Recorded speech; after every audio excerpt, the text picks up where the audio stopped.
আনুষ্ঠানিকভাবে আমাদের দল, মূল দল এবং ৩টি অঙ্গ এবং সহযোগী সংগঠন বাংলাদেশ জাতীয়তাবাদী ছাত্র দল, যুব দল এবং স্বেচ্ছাসেবক দলের জেলার শীর্ষ নেতাদের সাথে মত বিনিময় করেছেন।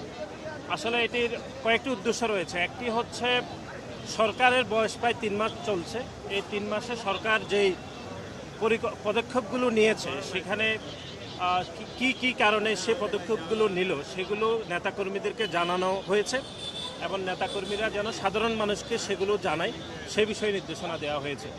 এবং নেতাকর্মীদের থেকে সুনির্দিষ্টভাবে ওনারা জানতে চেয়েছেন, বিশেষ করে সরকার প্রধান এবং গুরুত্বপূর্ণ মন্ত্রণালয়ের মন্ত্রীরা, যে সরকার ওই প্রকল্পগুলোতে আর কি কি ব্যবস্থা গ্রহণ করলে হচ্ছে বাংলাদেশের সাধারণ মানুষ উপকৃত হতে পারবে, এইসব বিষয় নিয়ে আলাপ আলোচনা হয়েছে।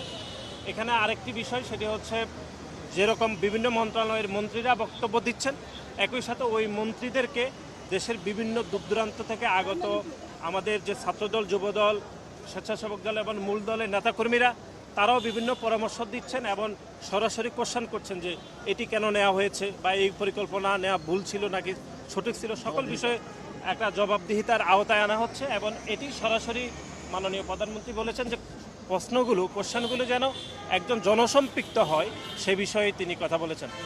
ইতিমধ্যে 3টি মন্ত্রণালয় কথা বলেছেন। একটি হচ্ছে ক্রীড়া মন্ত্রণালয়, তারপর হচ্ছে স্বাস্থ্য মন্ত্রণালয় এবং ধর্ম মন্ত্রণালয়। এই 3টি মন্ত্রণালয় কথা বলেছেন। আরও 8টি মন্ত্রণালয়ের মন্ত্রীরা কথা বলবেন এবং গুরুত্বপূর্ণ প্রশ্ন শুনবেন, মতামত দিবেন। তারপরে গণপ্রজাতন্ত্রী বাংলাদেশ সরকারের মাননীয় প্রধানমন্ত্রী উনি সমাপনী বক্তব্য দিবেন। এটা কি এমন কিনা জবাবদিহিমূলক একটা সেশন যেখানে দলের নেতা কর্মীদের কাছে তার মন্ত্রীরা প্রশ্ন উত্তর দিচ্ছেন এবং সেই সঙ্গে জবাব দিতে নিশ্চিত করছেন জনগণের জন্য বিএনপি কী করছে? এটি এরকমই বলা যায়। একই সাথে বাংলাদেশের সাধারণ মানুষ যেহেতু নেতাকর্মীদের সাথে সম্পৃক্ত, একদম সাধারণ তৃণমূলের মানুষের চিন্তা ভাবনাগুলো, মানুষ আসলে সরকারকে নিয়ে কি ভাবছে বা তৃণমূল মানুষ আরও কি পরামর্শ দিচ্ছে, তারই একটি সুনির্দিষ্ট প্রতিফলন বা প্রতিনিধিত্ব আমরা আজকের এই মত বিনিময় সভায় দেখছি। আমরা আশা করছি এটির মাধ্যমে সরকারের জবাবদিহিতা নিশ্চিত হবে এবং একই সাথে সরকারের যে ভুল ত্রুটিগুলো হচ্ছে সেগুলো শুধরে সরকার আগামীতে আরও ভালোভাবে এগিয়ে যাবে বলে আমরা প্রত্যাশা রাখছি। সাংগঠনিক বিষয়ে আসলে সেভাবে কোনো আলাপ আলোচনা, সরকারের পলিসি মেকিং, সরকারের পদক্ষেপ এবং আগামীর কর্মপরিকল্পনা নিয়ে কথাবার্তা হচ্ছে।